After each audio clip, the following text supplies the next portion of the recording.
Reverend sister Therese Koipuram, വേദിയിലും സദസ്സിലും ആയിരിക്കുന്ന പ്രിയപ്പെട്ടവരെ, നമുക്ക് ഈ പ്രദേശത്തുള്ള എല്ലാവർക്കും ഏറ്റവും ഇഷ്ടപ്പെട്ട ഒരു കലാലയമാണല്ലോ നമ്മളുടെ സെന്റ് ജോസഫ്സ് UP സ്കൂൾ വെള്ളിയാപ്പള്ളി. പ്രധാനമായിട്ടും നമ്മളുടെ കോർപ്പറേറ്റിനോടും അതുപോലെ തന്നെ SH സമർപ്പിതരോടും ബന്ധപ്പെട്ട് നിൽക്കുന്ന ഒരു പാഠശാല എന്ന നിലയിൽ ഈ കലാലയത്തെക്കുറിച്ച് ഈ പ്രദേശത്തുള്ള നാനാജാതി മതസ്ഥർക്ക് വലിയ ഒരിഷ്ടം ഉണ്ട് എന്ന് ഞാനിവിടെ 2 കൊല്ലം ശുശ്രൂഷ ചെയ്ത നാളിൽ തന്നെ എനിക്ക് പഠിച്ച് മനസ്സിലാക്കാൻ സാധിച്ചിട്ടുണ്ട്. ഞാൻ 1-2 കുഞ്ഞ് ചിന്തകൾ പറഞ്ഞ് അവസാനിപ്പിക്കുകയാണ്. മണി സാറിനുമെല്ലാം വലിയ തിരക്കുണ്ട്. ഈ പള്ളിക്കൂടത്തിന്റെ പേര് തന്നെ വളരെ വിലപ്പെട്ട ഒന്നാണ്, സെന്റ് ജോസഫ്സ് UP സ്കൂൾ. മാർ യൗസേപ്പിന്റെ, വിശുദ്ധ യൗസേപ്പിന്റെ പേരിലുള്ള ഒരു പള്ളിക്കൂടമാണ്. യൗസേപ്പിനെ കുറിച്ച് സുവിശേഷങ്ങൾ നമുക്ക് നൽകുന്ന മനോഹരമായ ഒരു ചിന്ത, അദ്ദേഹം നല്ല ഒരു അധ്യാപകനായിരുന്നു, തടിപ്പണിയായിരുന്നു എന്ന് മാത്രം. കാർപ്പന്റർ, വേദപുസ്തക സുവിശേഷ ഭാഷയിൽ തെക്തോൺ എന്നാണ് യൗസേപ്പിനെ കുറിച്ച് പറഞ്ഞിരിക്കുന്നത്. അതായത് ഒരു ഇടത്തരം സ്റ്റാൻഡേർഡ് പുലർത്തുന്ന മരപ്പണിക്കാരൻ, വലിയ എക്സലൻസ് ഉള്ള ഒരു കാർപ്പന്ററി ഷോ പോലെയുള്ള കാര്യമല്ല, മരങ്ങൾ കൊണ്ട് ആവശ്യത്തിനുള്ള പണികൾ നടത്താൻ അറിയാവുന്ന വ്യക്തി. ആ വ്യക്തി ഈശോയെ ആ പണി പഠിപ്പിച്ചെടുക്കുന്നു എന്നതാണ് ആ വീട് ഒരു പാഠശാല പോലെ ആകുന്നത്. ഉണ്ണീശോയെ ഈ തടിപ്പണി യൗസേപ്പ് ഉണ്ണി വളരെ കുഞ്ഞായിരുന്ന നാള് മുതൽ പഠിപ്പിച്ചു. യൗസേപ്പിനെ കുറിച്ച് ആധ്യാത്മിക ഗ്രന്ഥകാരന്മാരെല്ലാം പറയുന്നതാണ്, അദ്ദേഹത്തിന്റെ ആ തൊഴില് ഈ കുഞ്ഞിനെ പഠിപ്പിച്ച് എടുത്തു. ഈശോയെ നമ്മൾ കാണുമ്പോഴൊക്കെ ഒരു തടിക്കഷ്ണവുമായിട്ട് ഈശോ നിൽക്കുന്നതിന്റെ ഒരു കാര്യം, യൗസേപ്പ് എന്ന അധ്യാപകൻ ഈ കുഞ്ഞിനെ വീട്ടിലിരുത്തി തന്റെ അപ്പന്റെ പണി പഠിപ്പിച്ചു എന്നതാണ്. പിന്നീട് ഈശോ ഒരു മരത്തടിയിൽ മേല് ക്രൂശിതനാകുമ്പോഴും ആ നസ്രത്തിലെ വീട്ടിൽ നിന്ന് പഠിച്ച ആ കാര്യങ്ങളുടെ ഒരു പൂർത്തീകരണമാണ് നമ്മൾ കാണുന്നത്.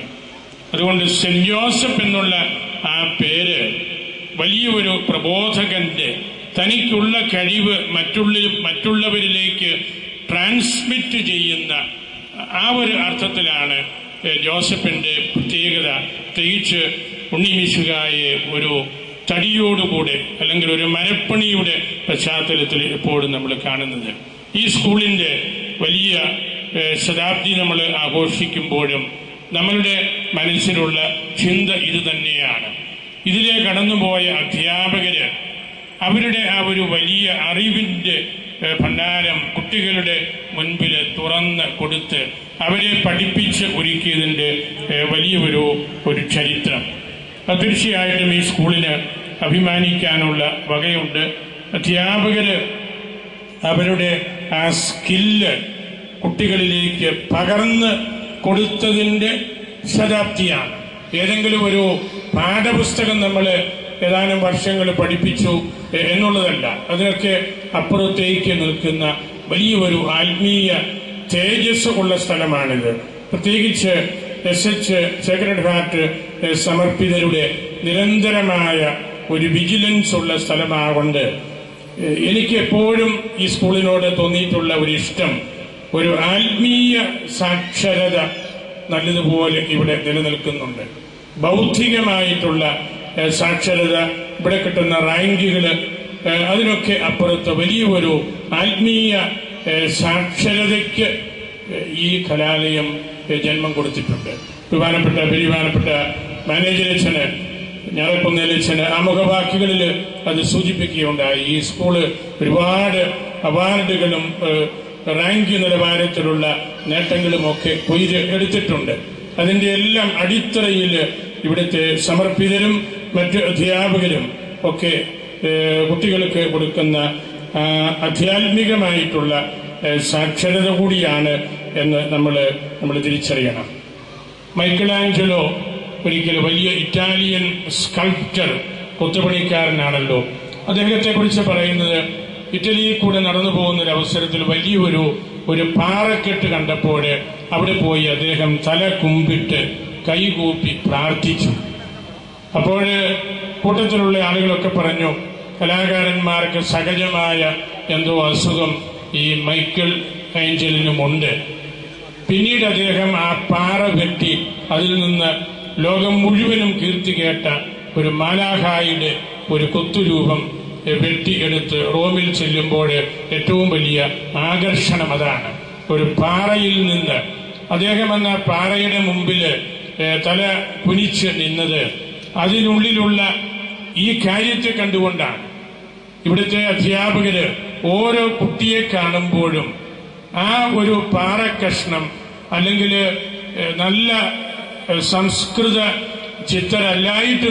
അല്ലാതെ നിൽക്കുന്ന ആ കുട്ടികളിൽ നിന്ന് നല്ല വ്യക്തികളെ, നല്ല ജനാധിപത്യ ബോധമുള്ളവരെ, നല്ല ആത്മീയതയുള്ളവരെ, ഭാവിയിൽ നേതൃത്വം കൊടുക്കാൻ പറ്റുന്നവരെ മെനഞ്ഞെടുക്കാൻ സാധിക്കും എന്നുള്ള ചിന്തയാണ്.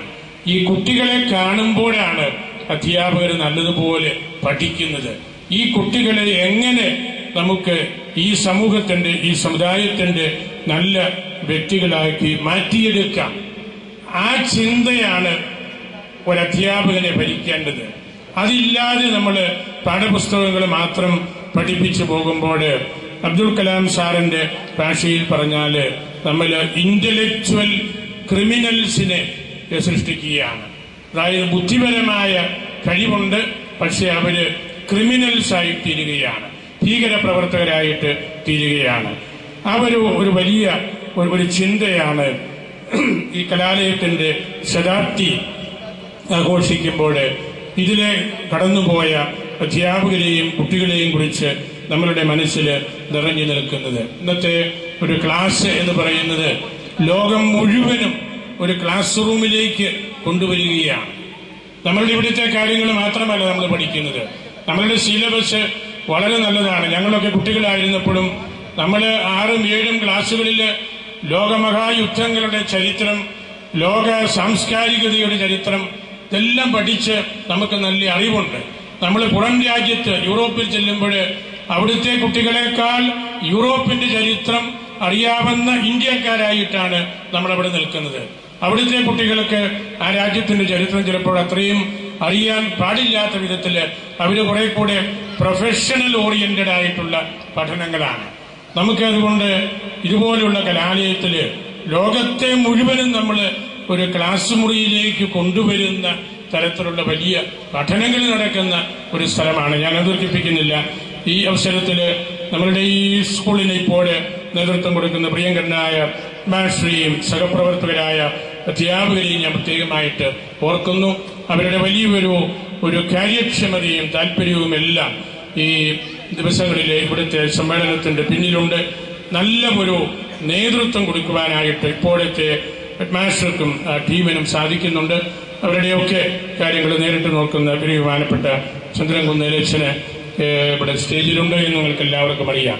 നമ്മളുടെ ഈ സമ്മേളനം ഉദ്ഘാടനം ചെയ്യുവാനായിട്ട് എത്തിയിരിക്കുന്നത് നമുക്ക് പ്രിയങ്കരനായ കരുത്തനായ മണിസാറാണ്. മണിസാറിന്റെ സാന്നിധ്യവും അദ്ദേഹത്തിന്റെ വാക്കുകളും നമുക്ക് കുട്ടികൾക്കും മുതിർന്നവർക്കും പൗരന്മാർക്കും ജനാധിപത്യ ചിന്തകളുള്ളവർക്കുമൊക്കെ വളരെ ഇൻസ്പയറിംഗ് ആയിട്ടുള്ള കാര്യമാണ്. നമുക്കെല്ലാം അറിയാം. ഈ ദിവസങ്ങളിൽ സാറ് മലയാള സമൂഹത്തോട്, കേരളത്തിലെ ആളുകളോടും വിദേശത്തുള്ളവരോടുമെല്ലാം എത്ര ഈടുറ്റ സബ്സ്റ്റാൻഷ്യലായ രീതിയിൽ ആർജവം സമ്പാദിച്ചുകൊണ്ട് മൂല്യമുള്ള കാര്യങ്ങളിലൂടെ കരുത്തനായ പ്രധാനമന്ത്രിയുടെ വാക്കുകൾ നമ്മൾ ഈ ദിവസങ്ങളിലെല്ലാം കേട്ടു. അതൊക്കെ നമുക്ക് ഈ സമൂഹത്തിന് നമുക്ക് വലിയ അഭിമാനമാണ്.